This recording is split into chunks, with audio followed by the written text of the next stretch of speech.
Hello guys, योग आयुर्वेद में आपका पुनः स्वागत करता हूं। आज मैं आपको बताने वाला हूं एक ऐसी जड़ी बूटी जिसका उपयोग करके आप बहुत सारी बीमारियों से छुटकारा पा सकते हैं। तो ऐसे एक जड़ी बूटी है जिसको हम ओंगा या अपमार्ग लटजीरा के नाम से जानते हैं। तो आप देख लो, मैं जंगल आया था तो जंगल में इधर बहुत सारी, पीछे मेरे जंगल है। तो जो अपमार्ग है ये रोड के किनारे या जंगल में या ऐसी खाली पड़ी जगहों में ये आपको मिल जाता है। वैसे तो अपमार्ग आपके साल के 12 मास देखने को मिलता है, मगर बारिश के बाद ये थोड़ा हरा भरा और ज़्यादा तादाद में देखने को मिलता है। तो मैं आपको दिखाता हूँ अपमार्ग, उसके फ़ायदे, उसकी पहचान, आप उसको किस प्रकार प्रयोग में ला सकते हैं, ये सारी बातें आज आपको बताने वाला हूँ। आप देख लें, अपमार्ग ये रोड के किनारे आपको देखने को मिल जाता है, जैसे कि इस टाइप का ये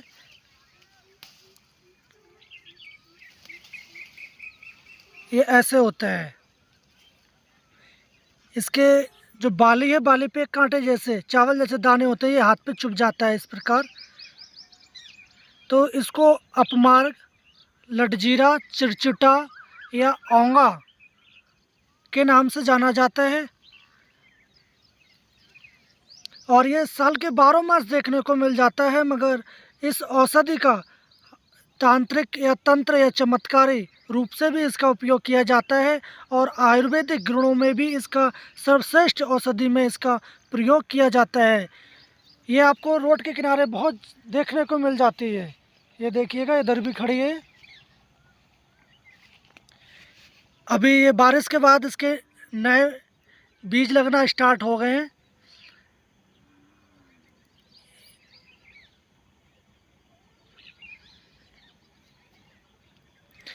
तो मैं कुछ इसके आपको अनुभूत फ़ायदे बताने वाला हूँ कि हम इसका प्रयोग किस प्रकार कर सकते हैं।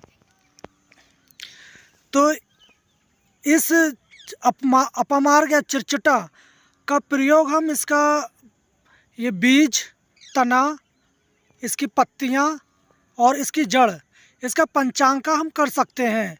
और बाज़ार में आपको इसका क्षार भी उपलब्ध हो जाता है, जिसको अपमार्ग क्षार के नाम से जाना जाता है। जो पंचकर्म में क्षार सूत्र बनाया जाता है, उसमें इस क्षार का उपयोग किया जाता है। तो वो क्षार उष्ण और तीक्ष्ण होता है और लेखन का काम करता है। तो मैं कुछ इसके फ़ायदे बताने वाला हूँ। अभी इसके ये बीज जो हैं कच्चे हैं।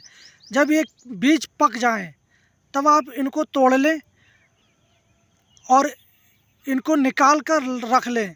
माइग्रेन या सिर दर्द होने पर आप इन बीजों को पीसकर सिर्फ सूंघ लें। तो ऐसा आप 2-3 दिन करते हैं तो आपके अधरशिशी या माइग्रेन का दर्द भी चला जाता है।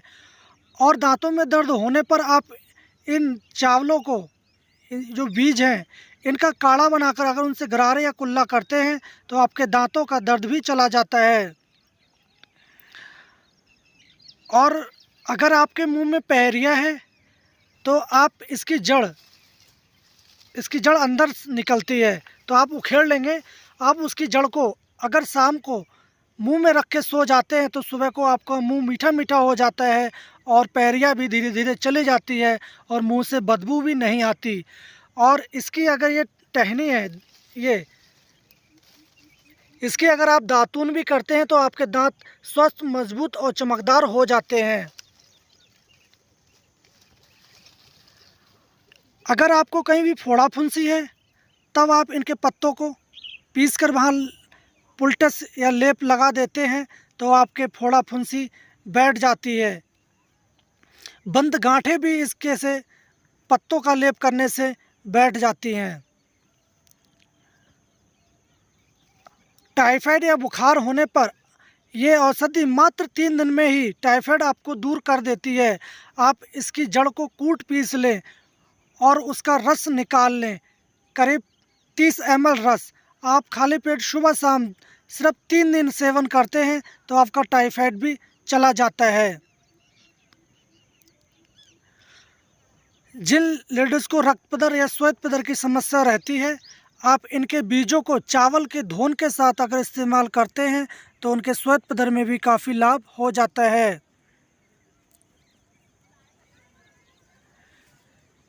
किडनी स्टोन होने पर आप इस अपमार की